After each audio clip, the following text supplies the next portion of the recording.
I was asked to go and work at the BBC.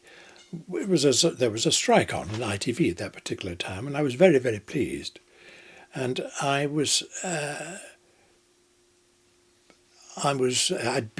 made one play at the BBC, and went back a bit to ATV it was, and then I was asked to join the BBC to work on Z cars, which had started, and it was a huge success. And one of the main writers was John Hopkins, and I did my first production written by him, and I went on to work with him for about half a dozen Z cars, and it was very, very pleasing, very exciting, superbly produced by David Rose, quite extraordinary, and the cast were quite splendid. And it was the very best kind of, shall we say, water cooler show, because in a way everybody talked about the Z cars the next day. It became very, very, very vivid. Made in 35mm, etc. In fact, that time the BBC hadn't accepted the fact that 16mm would work very well for television. But it was a great pleasure, and I formed a friendship with John, which I was very fortunate to have enjoyed until he died some 20 years ago. Z Cars was quite honest about what it was like to be a policeman. And it was done without sentimentality, done with real seriousness and toughness. The actors were remarkable, very, very, very good indeed, and a whole series of excellent scriptwriters writing there as well. But John was the one I worked with most, and I went on to have a long relationship with him in other television. After the Z Cars, John and I wanted to do something together, and he decided to write a play about a policeman who behaves badly, because he'd been very concerned and touched by the pressures that police were under. John and I had, in fact, in a sense, created a sense of being a team that people might be interested in working with. And one of these people who was interested was Harold Pinter, and he approached the Royal Court and said, "Would you be interested in a play by John Hopkins? And if we were able to come in and, in a sense, produce it for you."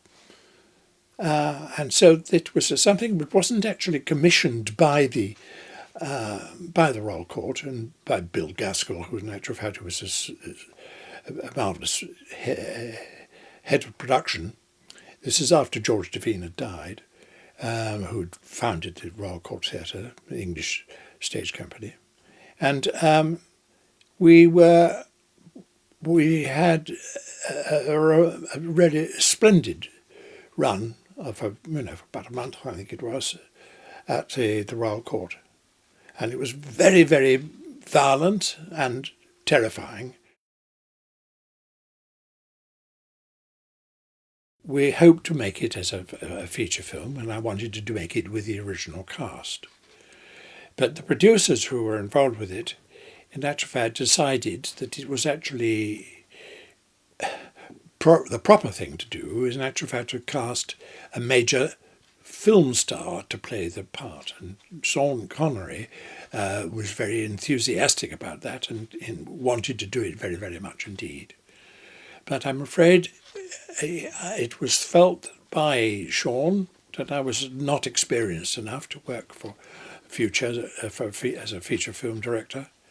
And that as he hadn't worked with me, he very much wanted to work with a director that he'd worked with before. And he'd just recently done a film, a highly successful film about the Western Desert in North Africa. directed by a really superb American director, Sidney Lumet. And Lumet, in actual fact, was the person who actually came to the direct film.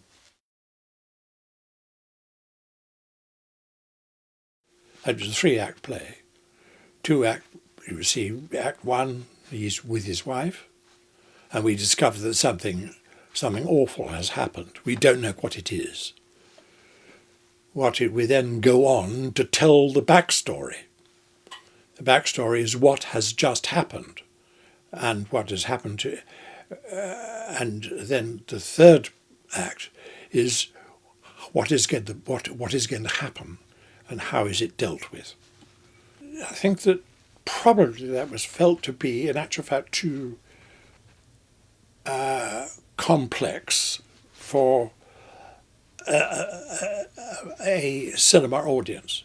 I think that they felt that in some way or another the notion of the flashback, and therefore what became a problem was, shall we say, set to us by the story in the theatre, because what happened was a man goes home having killed a man, and then we discover that in a way how tortured he is, and we then go to see the man being killed, and then they have the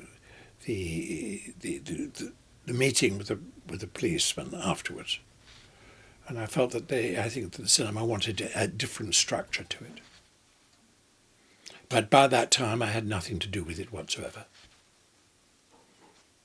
But it's the kind of things that happens in films, and I certainly had no pretensions to shall we say, to the history of filmmaking, to that of Sidney Lumet, who was a director that was much admired. And he had made this excellent film with Sean about the Western Desert. So it seemed to be the kind of thing one comes up against, and something to do with the fact that the film industry is, in actual fact, based has a commercial base, which in fact allows them, shall we say, prevents them taking what are called risks. And I think the felt was at the time that it would have been a risk for me to do it with Sean. And Sean, who actually depends upon the director, good director, to do things very well, he probably did not have the faith in it. I didn't argue the case. It seemed to be, in actual fact, the kind of things that happens in the movie business.